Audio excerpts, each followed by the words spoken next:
ಸಮಾಜದ ವಿವಿಧ ಸ್ತರಗಳಲ್ಲಿ ಕೆಲಸ ಮಾಡ್ತಾ ಇರುವಂತಹ ಎಲ್ಲರೂ ಮತ್ತು ಪ್ರಮುಖವಾಗಿ ನಮ್ಮ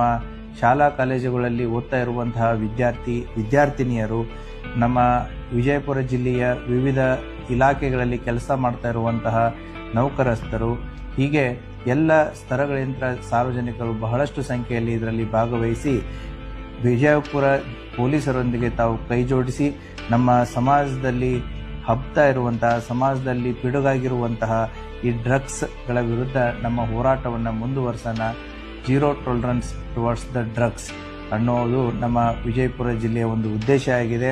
ಆ ಹಿನ್ನೆಲೆಯಲ್ಲಿ ಈ ಡ್ರಗ್ಸ್ಗಳ ಬಗ್ಗೆ ಇರುವಂತಹ ಒಂದು ಅವೇರ್ನೆಸ್ ಆಗಿರ್ಬೋದು, ಡ್ರಗ್ಸ್ಗಳ ಇಂಥ ಆಗುವಂತಹ ಪರಿಣಾಮಗಳ ಬಗ್ಗೆ ಆಗಿರ್ಬೋದು, ಯಾವ ರೀತಿ ಡ್ರಗ್ಸ್ಗಳು ನಮ್ಮ ದೇಶದ ಆರ್ಥಿಕತೆಯ ಮೇಲೆ, ಯುವಕರ ಭವಿಷ್ಯದ ಮೇಲೆ ಪರಿಣಾಮವನ್ನು ಬೀರುತ್ತೆ ಅನ್ನುವಂಥ ಒಂದು ಅವೇರ್ನೆಸ್ ಅನ್ನು ಜನರಲ್ಲಿ ಜಾಗೃತಿಯನ್ನು ಮೂಡಿಸೋದಕ್ಕೆ